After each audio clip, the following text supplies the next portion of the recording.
Assalamualaikum warahmatullahi wabarakatuh. Selamat datang kembali di channel Kisah Para Wali.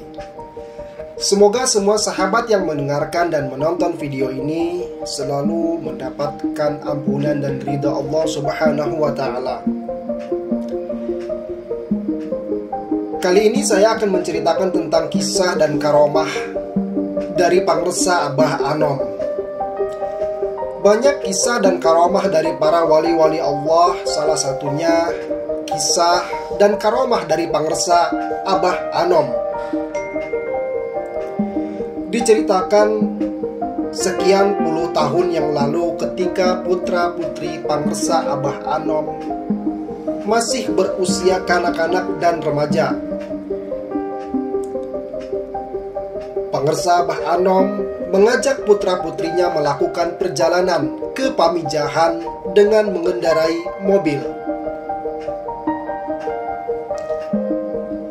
Di suatu tempat, Pangresa Abah Anom meminta supirnya untuk menghentikan mobilnya. Di samping mobil ini terdapat seorang kakek tua dengan berpakaian sederhana dan penampilan biasa saja. Lalu, Pangresa Abah membuka kaca jendela mobilnya dan mengajak putra-putrinya memberi salam. Assalamualaikum warahmatullahi wabarakatuh, kata Pangresa Abah dan para putra-putrinya serentak. Waalaikumsalam warahmatullahi wabarakatuh, jawab kakek tua itu sambil tersenyum kepada Pangresa Abah dan putra-putrinya. Lalu Pangresa Abah pun membalas senyumannya dan menganggukkan kepalanya sebagai tanda permisi kepada kakek tua itu. Setelah itu, mobil pun melaju kembali melanjutkan perjalanannya. Ketika sudah kembali di pondok pesantren Suryalaya pada malam harinya, di antara putra-putri Pangresa Abah ada yang bertanya, "Abah, memangnya kenal dengan kakek tua tadi? Siapa dia, Abah?"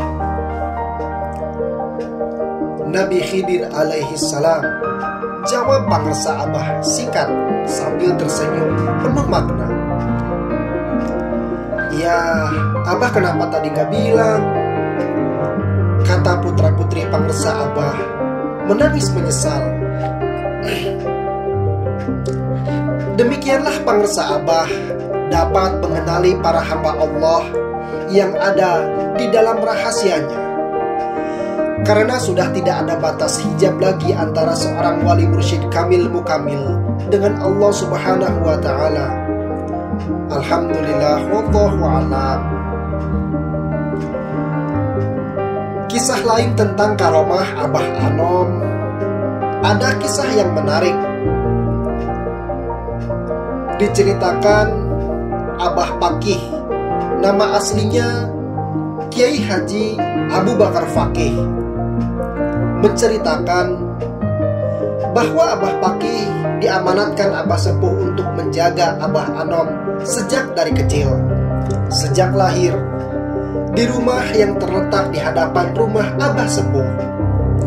Selang beberapa hari, Abah Pakih menerima surat dari Nabi Khidir mencadangkan nama bayi yang baru lahir ini. Tertulis dalam surat itu nama Sohibul Wafa atau Tajul Arifin, ditandatangani Al-Khidir. Dengan segera Abah Pakih langsung ke rumah Abah Sepuh, menunjukkan surat tersebut, dan Abah Sepuh berkata, "Kalau gitu kita ambil dua-dua nama itu, Sohibul Wafa, Tajul Arifin." Demikian kisah dan karomah dari Pangresa Abah Anom. Semoga dengan kisah ini semakin mendekatkan kita kepada Allah Subhanahu wa Ta'ala, dan semakin kita mencintai Allah, Rasulullah, dan wali-wali Allah. Wallahu a'lam.